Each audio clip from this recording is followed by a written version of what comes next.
वह एक उत्साही खोजकर्ता थे जो अनसुनी दुनियाओं को खोजने का सपना देखते रहते थे।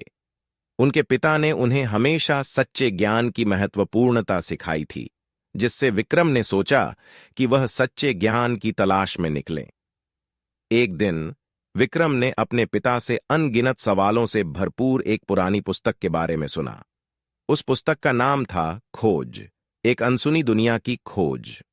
वह पुस्तक बताती थी कि जहां से सोच की सीमा खत्म होती है, वहां से सच्चे ज्ञान की शुरुआत होती है।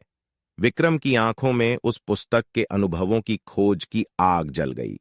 विक्रम ने तय किया कि वह उस अनसुनी दुनिया की खोज में निकलेंगे। उन्होंने अपने सभी संबंधित जानकारियों को जुटाया और अपनी यात्रा की तैयारियों में जुट गए।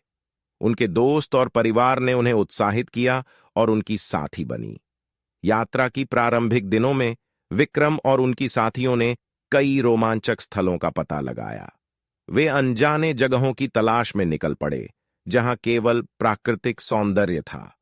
उन्होंने वन्य जीवों के साथ बिताए गए समय को यादगार बनाया और सीखा कि हर जीव का अपना महत्व होता है। एक दिन एक पुरानी मंदिर की खोज में वे लोग पहुंचे। मंदिर के अंदर वे एक पुरानी पुस्तक मिली जिसमें लिखा था, ज्ञान असीम है, लेकिन उसकी मिलती है जो तलाश करता है।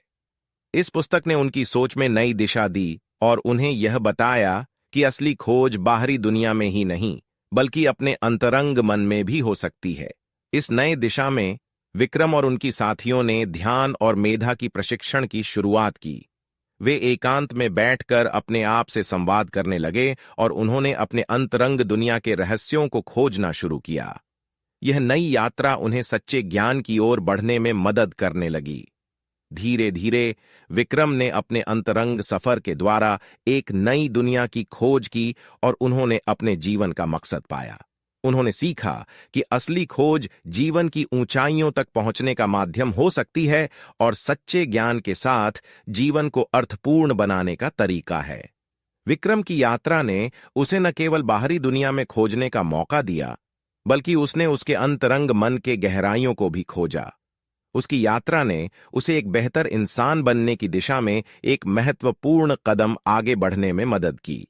इस रूप में विक्रम की यात्रा एक अनोखी और रोमांचक कहानी बन गई, जो उसकी साहित्यिक और मानवीय विकास की दिशा में एक महत्वपूर्ण प्रेरणा स्रोत बनी।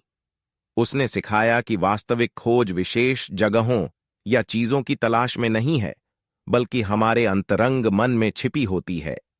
को लाइक करें और मेरे चैनल को लाल बटन दबाकर सब्सक्राइब करें। हमारा एक टेलीग्राम चैनल भी है, इसको आप ज्वाइन करें। यहां आपको अमेज़न और फ्लिपकार्ट के प्रोडक्ट ऑफर में मिलेंगे।